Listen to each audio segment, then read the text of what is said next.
नमस्कार साथियों, स्वागत है आप सभी का एग्रो जेड क्लासेज के इस डिजिटल प्लेटफॉर्म पर। आज हम जेड 2022 का जो पेपर है उसके बारे में चर्चा करेंगे। तो देखो दोस्तों, पहला क्वेश्चन है मिल्क फीवर में शरीर का तापमान होता है।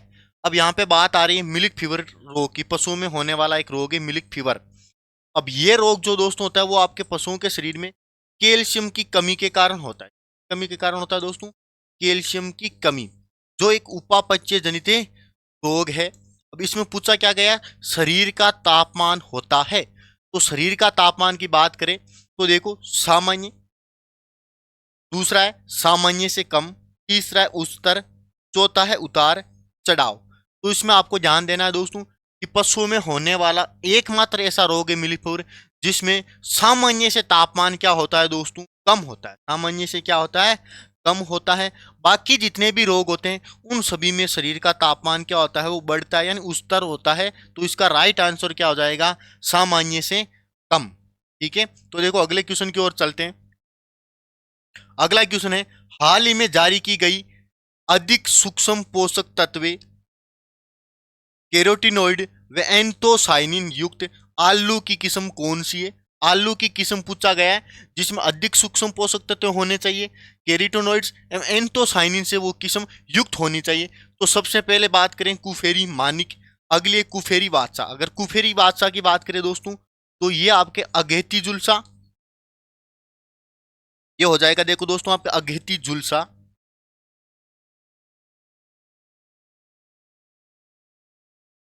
अगेती जुलसा वे पछेती जो जुलसा रोग होता है, उन दोनों के प्रति ये किस्म क्या होती है आपके, जो कुफेरी बादशाह होती है वो प्रतिरोधी होती है। अगले कुफेरी शीतमान, ये ठंडे क्षेत्रों हेतु उपयुक्त होती है, अर्थात ये पाले को क्या कर सकती है, सहन कर सकती है, पाले के प्रति प्रतिरोधी होती है। अगली कुफेरी करण जो एक सामान्य किस्म है, तो इसका जो आंसर हो जाएगा दोस्तों, राइट आंसर हो जाएगा, वो हो जाएगा कुफेरी मानिक, जिसके अंदर अति अधिक सूक्ष्म पोषक तत्व तो पाए जाते हैं। अगर इनमें बात करें तो फेरस व मैग्नीज की क्या पाई जाती है दोस्तों, अधिकता पाई जाती है। इसके अलावा कैरोटीनॉइड्स व एंथोसाइनिन अधिक मात्रा में पाया जाता है। अगला क्वेश्चन देखो, अगला क्वेश्चन है निम्न में से कौन सा भाग बगीचा प्रबंधन के अंतर्गत नहीं आता है। यहां पे देखो नहीं लिखा आ रहा है कि बगीचा प्रबंधन के अंतर्गत कौन सा जो भाग है वो नहीं आता। देखो कटाई व संदई, फल वृक्षों के अंदर हम क्या करते हैं दोस्तों, कटाई एवं जो छंटाई होती है वो महत्वपूर्ण क्रिया होती है, सिंचाई करनी होती है हमें। इसके अलावा पोषण प्रबंधन यानी पोषक तत्वों का भी हमें क्या करना चाहिए दोस्तों, ध्यान करना चाहिए। अगला है फसल सुधार, कीट व रोग प्रबंधन। तो कीट एवं रोगों का हमें क्या करना चाहिए, बगीचे के अंदर प्रबंधन करना चाहिए। फसल सुधार ये जो होता है वो आपके बगीचा प्रबंधन के अंतर्गत नहीं आता है। तो इसका राइट आंसर क्या हो जाएगा, फसल सुधार, सी ऑप्शन हो जाएगा। अगले क्वेश्चन की ओर चलते हैं दोस्तों। निम्न में से कौन सा मैक्रोनी गेहूं है। अब मैक्रोनी गेहूं पूछा है हमें, तो देखो पहला है टिट्रिकम एस्टिवम, जो एक प्रकार का क्या है दोस्तों, मैक्सिकन गेहूं है। कौन सा गेहूं है, मैक्सिकन गेहूं है, जिसका अधिकतर हम उपयोग खाने के रूप में करते हैं। किस रूप में करते हैं, खाने में या रोटी बनाने में। किसके रूप में करते हैं दोस्तों, रोटी बनाने के रूप में हम मैक्सिकन गेहूं का यूज करते हैं। और इसमें गुणसूत्रों की जो संख्या होती है वो 2n बराबर कितनी होती है, 42 होती है। जो एक क्या होता है, हेक्साफ्लोइड होता है। क्या होता है दोस्तों, हेक्साफ्लोइड होता है। अगला है ट्रिटिकम डाइकोकम, ये इमर गेहूं होता है। क्या होता है दोस्तों, इमर गेहूं होता है। और इसमें जो गुणसूत्रों की संख्या होती है दोस्तों वो होती है आपके 2n बराबर 28। ये टेट्राफ्लोइड हो जाएगा, ये हेक्साफ्लोइड हो जाएगा। अगला है ट्रिटिकम वल्गेर और ट्रिटिकम ड्यूरम। अब जो आपका ट्रिटिकम ड्यूरम है इसमें भी गुणसूत्रों की संख्या कितनी हो जाएगी दोस्तों, 2n बराबर 28 हो जाएगी। ये भी एक प्रकार का टेट्राफ्लोइड गेहूं है, यानी ये मैक्रोनी गेहूं बोलते हैं इसको। हम क्या बोलते हैं, मैक्रोनी गेहूं बोलते हैं। तो इसका आंसर क्या हो जाएगा, डी ऑप्शन आपके क्या हो जाएगा, राइट हो जाएगा, ट्रिटिकम ड्यूरम। ठीक है, अगले क्वेश्चन की ओर चलते हैं दोस्तों। पांचवा क्वेश्चन देखो कौन सा है। पांचवा क्वेश्चन, राजस्थान की शीर्ष दो बीज मसाला फसलें हैं। दो बीज मसाला फसलें पूछी हमें, वो भी किसकी, राजस्थान की। देखो जीरा, तो यहाँ पे जीरा तो देखो सभी में आ रहा है। अगला देखो जीरा वे सौंप, तो ये तो नहीं होगी दोस्तों। अगला जीरा वे मेथी, ये नहीं हो सकता। अब इन दो में से देखें तो जीरा और अजवाइन ये भी नहीं होगा। तो अगर राजस्थान की बात हो रही है तो यहाँ पे क्या हो जाएगा, जीरा वे धनिया हो जाएगा दोस्तों। इसका राइट आंसर क्या हो जाएगा, सी ऑप्शन हो जाएगा। अगला क्वेश्चन देखो 6 नंबर। 6 नंबर क्वेश्चन है, कीटोसिस जुगाली करने वालों की एक बीमारी जो किसके कारण होती है। जो कीटोसिस बीमारी यहाँ पे पशुओं के अंदर एक होने वाला रोग है जो जुगाली करने वाले पशुओं में होता है, और ये एक उपापचय जनित रोग। कौन सा रोग है दोस्तों, उपापचयी जनित रोग है, जो किसके द्वारा होता है, देखो परजीवी संक्रमण के द्वारा। अगर उपापचय है तो परजीवी संक्रमण ये तो नहीं होगा इसका। अगला जीवाणु, तो ये जीवाणु के कारण भी नहीं होगा। अगला कार्बोहाइड्रेट और वास्पिल फैटी एसिड का बिगड़ा हुआ उपापचय। हाँ, तो इसका राइट आंसर क्या हो जाएगा दोस्तों, ये हो जाएगा कार्बोहाइड्रेट और वास्पिल फैटी एसिड का बिगड़ा हुआ उपापचय। क्योंकि ये रोग किसके द्वारा होता है, उपापचय जनित रोग होता है, अमीबा के द्वारा ये नहीं होता है। अगला क्वेश्चन देखो दोस्तों, धान है। अब इसमें सीधा क्वेश्चन आया, धान क्या है, स्वपरागित फसल है, पर परागित फसल है, अक्सर स्वपरागित है, या उपयुक्त में से कोई नहीं। धान का पूछा है दोस्तों, तो धान एक क्या है, स्वपरागित फसल है, जिसमें क्या होता है, स्वपरागण होता है। स्वपरागण क्या होता है कि नर एवं मादा एक ही पौधे पर क्या होते हैं दोस्तों, अलग अलग जगह पर स्थित होते हैं। ऐसी फसलों में क्या होता है, आपका स्वपरागण होता है। अगला क्वेश्चन है, दूध में किस तत्व की कमी होती है। तो देखो सबसे पहला ऑप्शन है आपका, देखो आयरन, फोस्फोरस, मैग्नीशियम और कैल्शियम। अगर कैल्शियम की बात करें तो ये दूध में सबसे अधिक पाया जाने वाला खनिज पदार्थ है, सबसे अधिक पाया जाता है ये तो। और कैल्शियम के बाद अगर बात करें सर्वाधिक की, तो इसमें क्या पाया जाता है, फोस्फोरस पाया जाता है, इसके बाद मैग्नीशियम पाया जाता है। और सबसे कम की बात करें तो आपका क्या हो जाएगा दोस्तों, आयरन हो जाएगा, जो 0.1 mg प्रति 100 ml दूध में पाया जाता है। कितने दूध में पाया जाता है, प्रति 100 ml जो दूध होता है वो आपका क्या होता है, प्रति 100 ml दूध में आपका क्या होता है दोस्तों, 0.1 mg क्या पाया जाता है दोस्तों, आयरन पाया जाता है। तो इसका राइट आंसर हो जाएगा ए ऑप्शन। अगला क्वेश्चन दोस्तों देखो, इनमें से क्या तना कलम का प्रकार नहीं। इनमें से पूछा आपको तना कलम यानी कटिंग का प्रकार नहीं है। तो देखो हार्डवुड कटिंग, ये तना कलम का क्या है दोस्तों, प्रकार है। अगला है रूट कटिंग, ये क्या हो गया दोस्तों, यहाँ पे जड़ कलम की बात हो रही है। अगला है सॉफ्ट वुड कटिंग, ये भी तना कलम का प्रकार है। सेमी हार्डवुड कटिंग, ये भी आपका क्या है दोस्तों, तना कलम का ही प्रकार है। तो यहाँ पे देखो ये एक रूट कटिंग है, इसका प्रकार है दोस्तों, जड़ कलम का क्या है प्रकार है। तो इसका राइट आंसर क्या हो जाएगा, रूट कटिंग हो जाएगा। अगले क्वेश्चन की ओर चलते हैं। अगला क्वेश्चन है, मर्दा में जल की नीचे की ओर गति को कहते हैं। यानी मर्दा में जो जल है वो नीचे की ओर अगर जाता है तो उसे हम क्या कहते हैं। देखो पहला है लीचिंग, इसमें क्या होता है कि जल के साथ लवण वे पोषक तत्वों का जो निक्षालन होता है, पोषक तत्वों का जो निक्षालन होता है उसे तो हम क्या कहते हैं दोस्तों, लीचिंग कहते हैं। अगला है परकोलेशन। अब परकोलेशन का अर्थ क्या होगा यहाँ पे कि मर्दा में मर्दा जल मर्दा परिच्छेदिका की ओर जो गति करते हैं उसे हम क्या कहते हैं, परकोलेशन कहते हैं। सीपेज क्या हो गया यहाँ पे, सीपेज का अर्थ हो गया मर्दा में आपके जो ऊर्ध्वाधर जो जल गति करता है उसे हम क्या कहते हैं, सीपेज कहते हैं। और अगला इनफिल्ट्रेशन का अर्थ क्या हो गया, मर्दा के अंदर जो पाए जाने वाले जो बड़े बड़े छिद्र होते हैं उनकी ओर जो जल जाता है उसे क्या कहते हैं, इनफिल्ट्रेशन कहते हैं। तो यहाँ पे इसका अर्थ क्या हुआ, मर्दा में जल की नीचे की ओर गति यानी कि मर्दा प्रोफाइल के द्वारा क्या होता है, जल नीचे की ओर जाता है तो इसको हम क्या कहते हैं, परकोलेशन कहते हैं। क्या कहते हैं, परकोलेशन कहते हैं।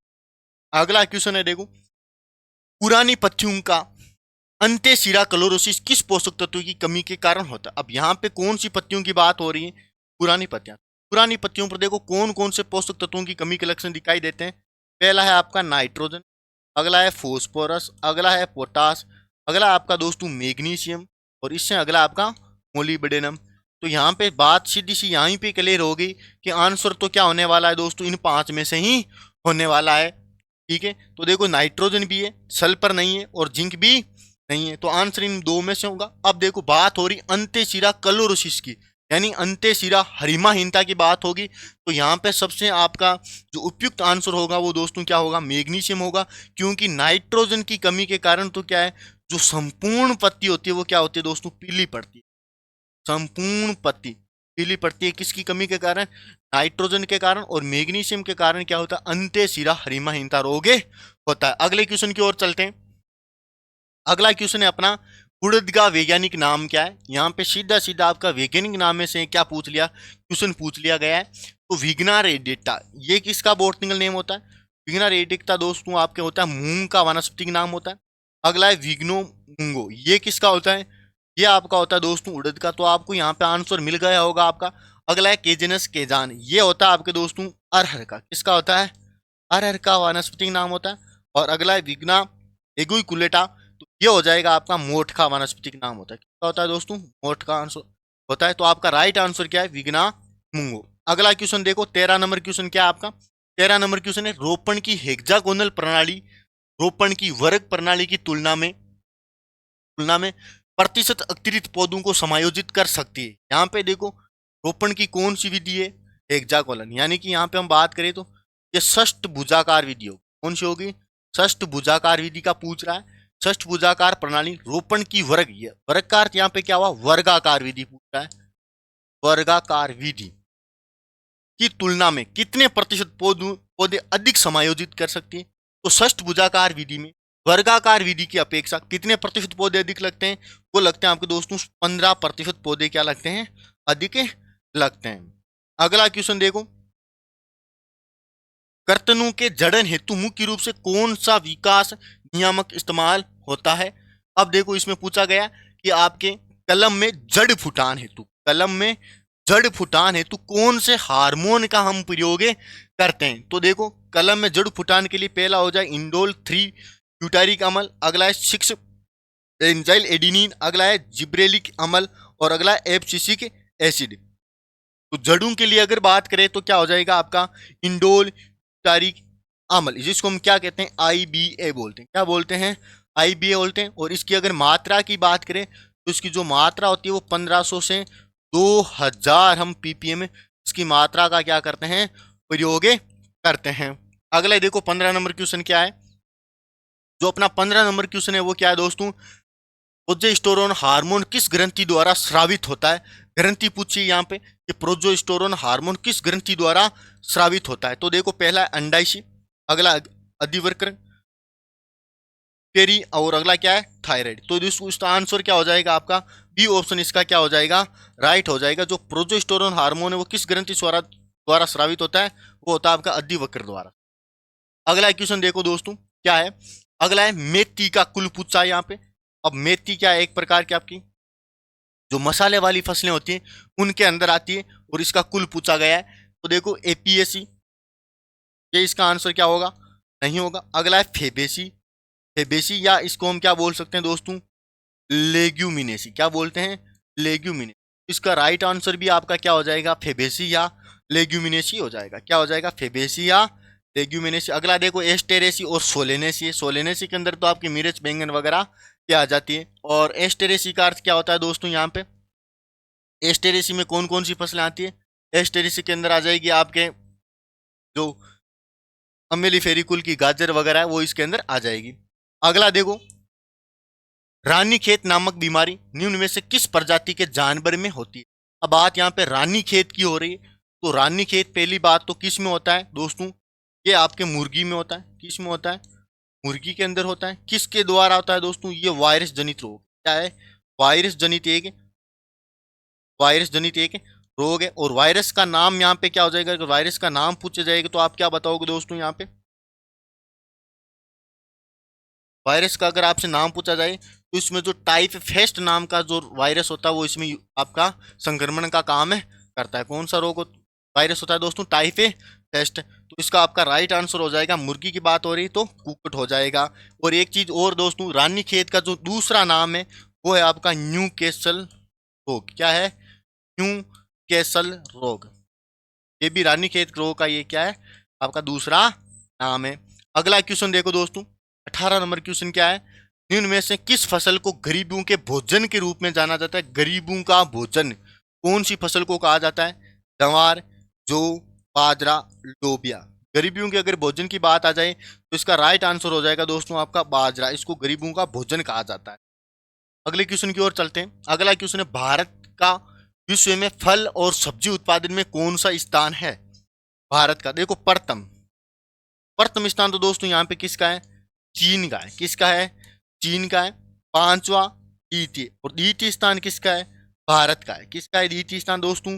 भारत का है। अगला ऑप्शन चौथा है, तो इसका राइट आंसर क्या हो जाएगा? द्वितीय। अब एक चीज याद रखना दोस्तों, भारत में जो सर्वाधिक आपके फलों का जो उत्पादन होता है वो किस में होता है? आंध्र प्रदेश में फलों का भारत में सर्वाधिक उत्पादन होता है। और अगर फलों के क्षेत्रफल की बात करें दोस्तों, तो क्षेत्रफल में हो जाएगा आपका महाराष्ट्र। क्या हो जाएगा? महाराष्ट्र क्षेत्रफल के अंदर पहले स्थान पर आएगा। अगले क्वेश्चन की ओर चलते हैं। अगला क्वेश्चन है अपना, झूठ का रेशा किस प्रक्रिया द्वारा निकाला जाता है? झूठ का रेशा कौन सी क्रिया द्वारा या प्रक्रिया द्वारा निकाला जाता है? तो इसमें देखो आप सबसे पहले निपिंग। तो ये जो निपिंग करते हैं दोस्तों, हम किसमें करते हैं? कपास में करते हैं। कपास में करते हैं। एक निपिंग क्रिया चने के अंदर भी होती है, तो ये तो इसका आंसर नहीं होगा। अगला है टोपिंग। दोस्तों ये भी हम किसके अंदर करते हैं? कपास के अंदर करते हैं। किसके अंदर करते हैं? कपास। अगला है रेटिंग। ये हम किस में करते हैं? झूठ में करते हैं। और क्यूरिंग होती, ये आपके हो जाएगी तंबाकू। तंबाकू और आपके तंबाकू वे प्याज में करते हैं दोस्तों, तंबाकू वे प्याज में। तो इसका राइट आंसर क्या हो जाएगा? रेटिंग हो जाएगा आपका। सी ऑप्शन इसका क्या हो जाएगा? राइट हो जाएगा। अगले क्वेश्चन की ओर चलते हैं दोस्तों। देखो एजेक्टोबैक्टर है। एजेक्टोबैक्टर क्या है? इसमें देखो सहजीवी नाइट्रोजन स्थिरीकरण करने वाला बैक्टीरिया। पहली बात तो एजेक्टोबैक्टर क्या है? बैक्टीरिया है। क्या है? बैक्टीरिया यानी कि जीवाणु है। क्या है? जीवाणु। तो यहाँ पे आप देख लो, इसमें कवक है, तो ये ऑप्शन तो पहले ही क्या हो गया अपना? गलत हो गया। और अगला क्वेश्चन है ये कवक, इसमें भी क्या हो गया? ये गलत हो गया, कवक है। ये क्या है? जीवाणु। अब सहजीवी है या मुक्त जीवी है, ये देखना है अपने। तो जो एजेक्टोबैक्टर होता है दोस्तों, वो क्या होता है? मुक्त जीवित नाइट्रोजन स्थिरीकरण करने वाला जीवाणु होता है। यानी इसको हम बोल सकते हैं ये मुक्त जीवी जीवाणु होता है। क्या होता है? मुक्त जीवी जीवाणु होता है। तो इसका राइट आंसर क्या हो जाएगा? सी ऑप्शन हो जाएगा। अगला क्वेश्चन नंबर देखो 22 क्या है? ओस मापने के लिए प्रयुक्त उपकरण। ओस, जो सुबह के समय आपकी ओस की जो बूंदे होती हैं उसको मापने का उपकरण पूछा है। तो पहला आपका साइक्रोमीटर। ये तो आपका किसी भी जो व्हीलिन होता है, व्हीलिन में शर्करा की मात्रा मापने के लिए हम किसका प्रयोग करते हैं? शर्करा की मापन का प्रयोग हम किसके करते हैं? साइक्रोमीटर द्वारा। अगला वेट मतलब थर्मामीटर, इसका प्रयोग हम क्या करते हैं? हवा के अंदर। किसके अंदर? हवा के अंदर। हवा के अंदर नमी व तापमान का मापन करते हैं। नमी व तापमान का मापन करने के लिए हम किसका यूज करते हैं? वेट बल्ब थर्मामीटर का करते हैं। अगला है ड्रोसोमीटर। ड्रोसोमीटर का हम प्रयोग किस लिए करते हैं दोस्तों? ओस मापने के लिए हम प्रयोग किसका करते हैं? ड्रोसोमीटर का करते हैं। और अगला है पायरेजियोमीटर। इसका प्रयोग हम क्या करते हैं? तापमान अधिक तापमान मापने के लिए हम किसका प्रयोग करते हैं दोस्तों? पायरेजियोमीटर का हम प्रयोग अधिक तापमान मापने के लिए करते हैं। तो इसका राइट आंसर जो होगा आपका दोस्तों क्या होगा? ड्रोसोमीटर होगा, जो ओस मापने के लिए प्रयुक्त किया जाता है। अगला क्वेश्चन देखो आपका 23 नंबर क्वेश्चन क्या है? अधिकतम जल उपयोग दक्षता प्राप्त की जाती है। अब जल उपयोग दक्षता, दक्षता का अर्थ यहाँ पे क्या हुआ?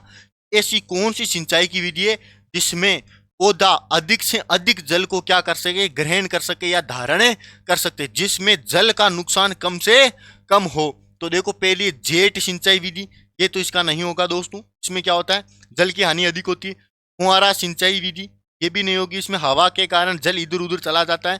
बूंद बूंद सिंचाई विधि और कुंड सिंचाई विधि। अब हमने एक लाइन भी पढ़ी होगी कि ऐसी कौन सी विधि है जिसमें रास्ते में जल का ह्रास होता है वो सबसे कम होता है। वो कौन सी विधि में होता है दोस्तों? बूंद बूंद सिंचाई विधि में होता है। और इसका जो राइट आंसर भी होगा वो क्या है? बूंद बूंद सिंचाई विधि होती है, क्योंकि इसमें जल उपयोग दक्षता होती है वो क्या होती है दोस्तों? सर्वाधिक होती है। अगला क्वेश्चन देखो क्या है? अगला क्वेश्चन है कौन सा पुष्प सामान्य विच्छेद विच्छन। इसका अर्थ यहाँ पे क्या हुआ कि टुकड़ों में, कौन से फूल या पुष्प का हम प्रयोग टुकड़ों के रूप में करते हैं? ठीक है, तो देखो झरबेरा, इसका प्रयोग हम टुकड़ों के रूप में नहीं करते हैं। इसमें तना क्या रहता है? फूल से क्या होता है दोस्तों?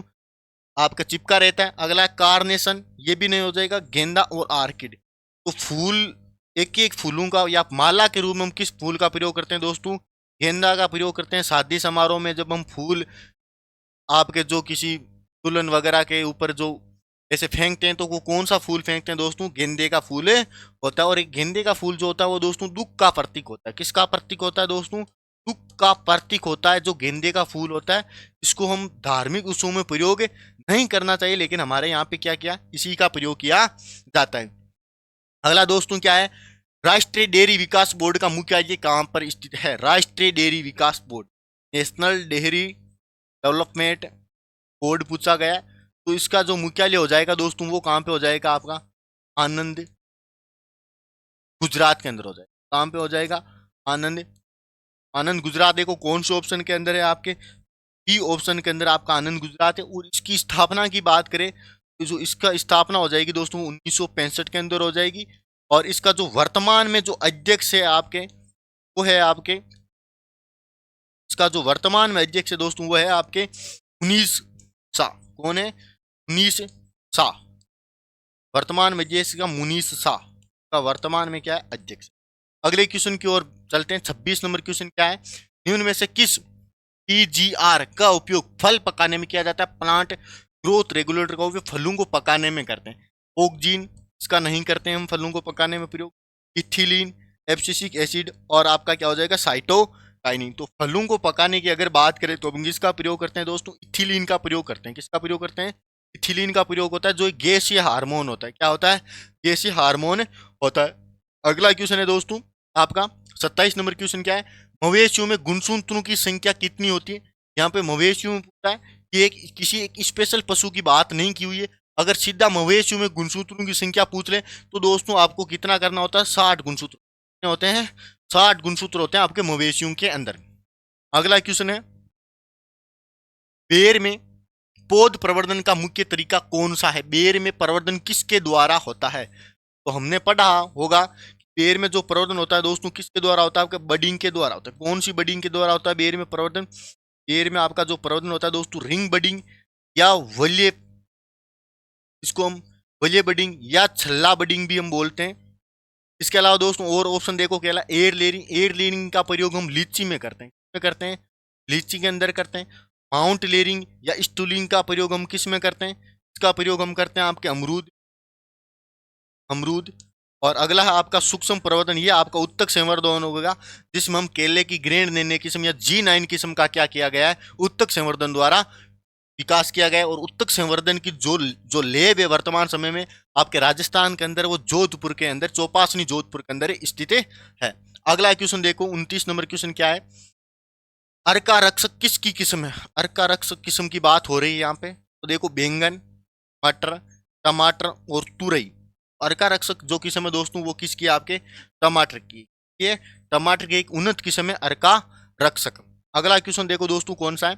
अगला है, उड़द या मूंग द्वारा मिट्टी में केजी नाइट्रोजन प्रति हेक्टर का स्थिरीकरण होता है। अब या मूंग या उड़द नाइट्रोजन स्थिरीकरण आपके खेत में प्रति केजी के हिसाब से कितना करता है? तो देखो 20 से 25, 50 से 55, 70 से 80 और 100 से 110। अगर मूंग और उड़द की बात हो जाएगी दोस्तों कितने हो जाएंगे?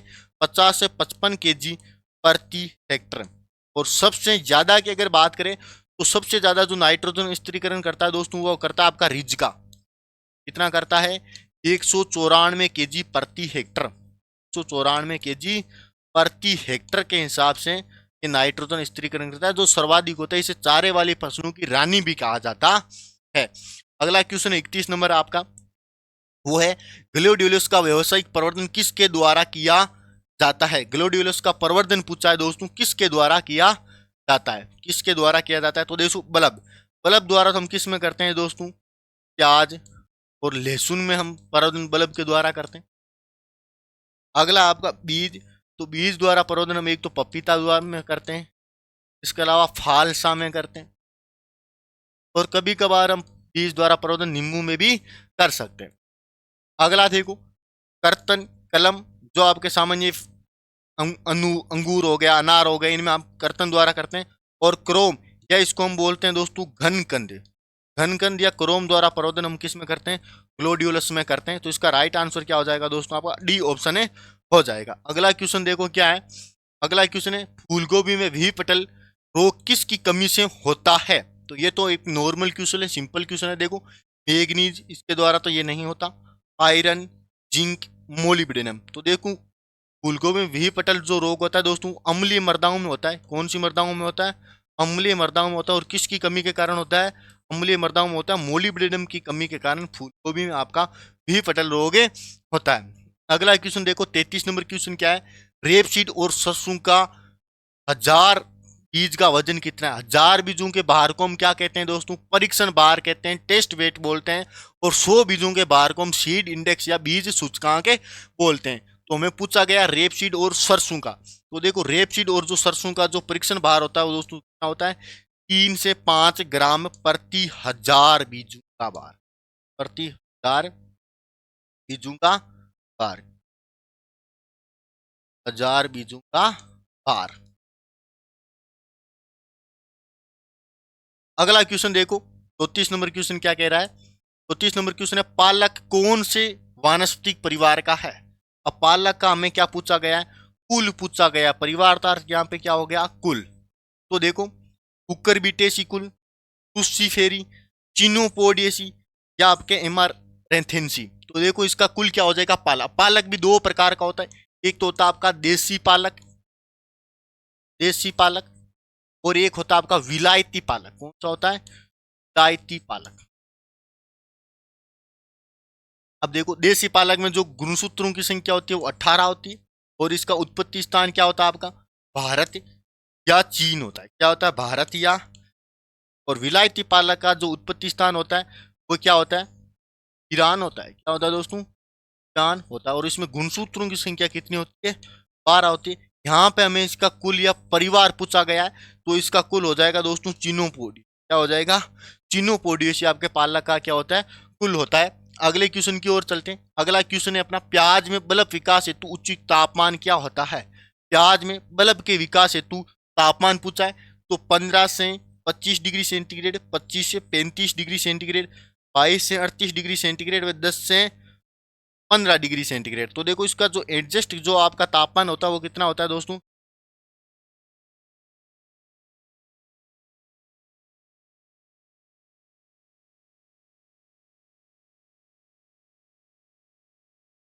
अब देखो दोस्तों इसका जो आपका उपयुक्त जो तापमान होता है वो होता है 15.1 से लेके 25.1।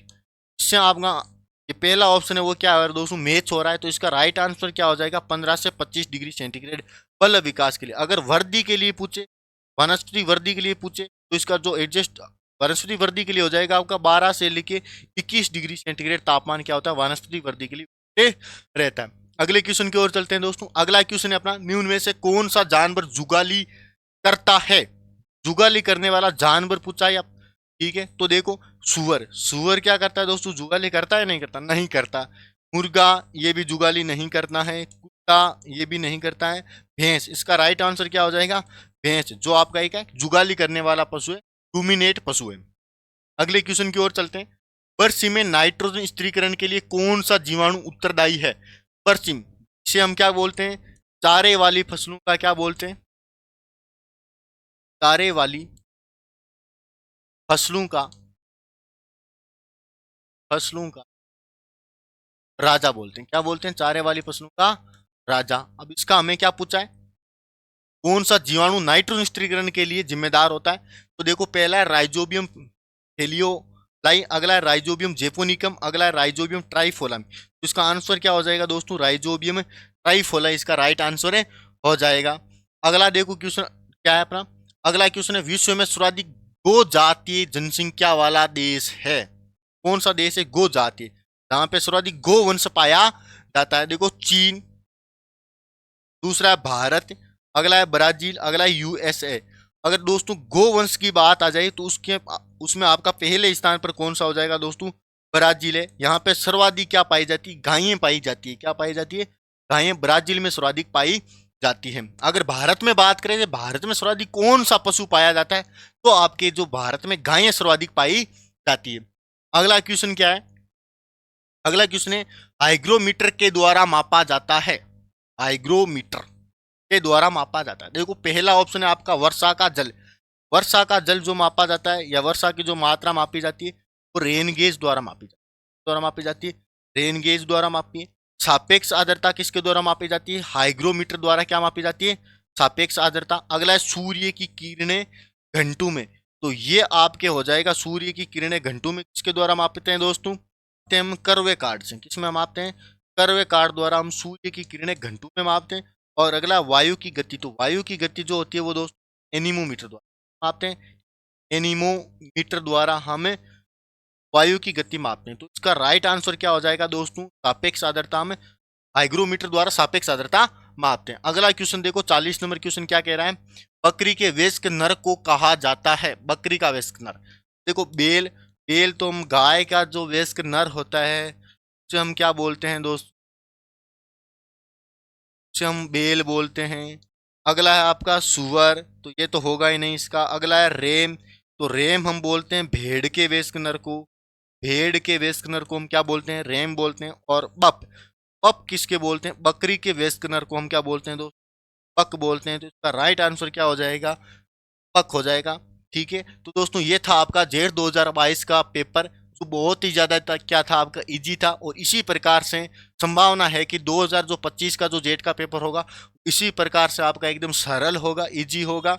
और इसके अलावा दोस्तों आपको अब कुछ ही दिन बचे हैं, इसलिए आपको उन्हीं टॉपिकों पर आपको ध्यान देना चाहिए जिसमें बार बार पुराने पेपरों में से क्या आ रहे हैं, क्वेश्चन आ रहे हैं। तो आप हमारे चैनल के साथ जुड़े रहिए, इसमें हम सभी आपके पुराने जो पेपर है वो आपको क्या करवाने वाले हैं, हल करवाने हैं। दोस्तों ऑल द बेस्ट, धन्यवाद।